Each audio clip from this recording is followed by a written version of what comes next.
সকল প্রতিকূলতা পেরিয়ে অবশেষে টিভিকের দখলে তামিলনাড়ুর রাজনীতিতে পালাবদল হলেও নতুন সরকার গঠন নিয়ে সৃষ্টি হয় ঘোর অনিশ্চয়তা।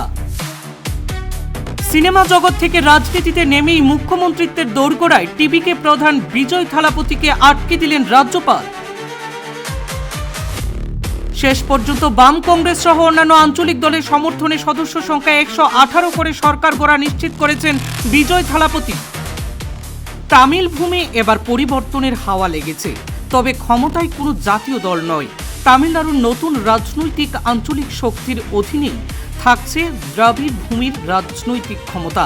অভিনেতা থালাপতি বিজয়ের নতুন দল টিভিকে 108 আসন জয়লাভ করতে সক্ষম হয়, কিন্তু সংখ্যাগরিষ্ঠতা না পেলেও কার্যত এবার সরকার গঠনের ক্ষেত্রে এক ধাপ এগিয়ে গেলেন। দীর্ঘ টানাপোড়েনের পর শেষ পর্যন্ত কংগ্রেস, বাম সহ অন্যান্য ছোট দলগুলোর সমর্থনে সরকার গঠন প্রায় নিশ্চিত হয়েছে থালাপতি বিজয়ের।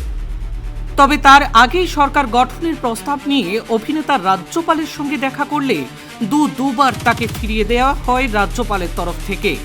কংগ্রেস, সিপিআইএম সহ অন্যান্য রাজনৈতিক দলের সমর্থনে এখন ম্যাজিক ফিগার 118 সংখ্যায় পৌঁছে গেছে টিভিকে।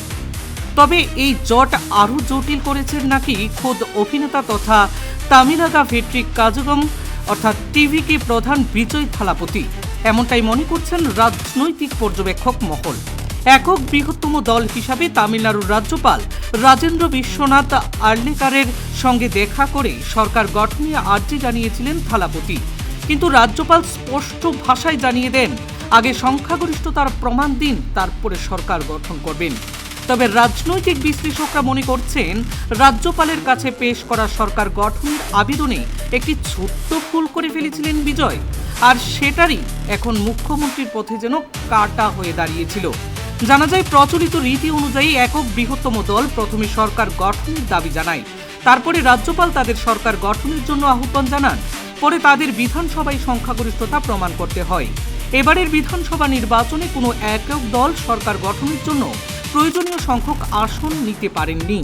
টিভিকে জিতেছে 108খানা আসনে, তবে বিজয় যেহেতু 2 আসন থেকে লড়ে জিতেছেন, তাই ওনাকে রীতি অনুযায়ী একটি আসন ছাড়তে হবে, ফলে টিভিকের বিধায়ক সংখ্যা 107।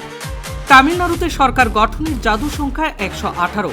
তাদের যদি সরকার গড়তে হয় তবে কমপক্ষে আরও 11 জন বিধায়কের সমর্থনের প্রয়োজন ছিল, যা এবার সরকার গঠনের জন্য পরিপূর্ণতাই মনে করছেন রাজনৈতিক মহল।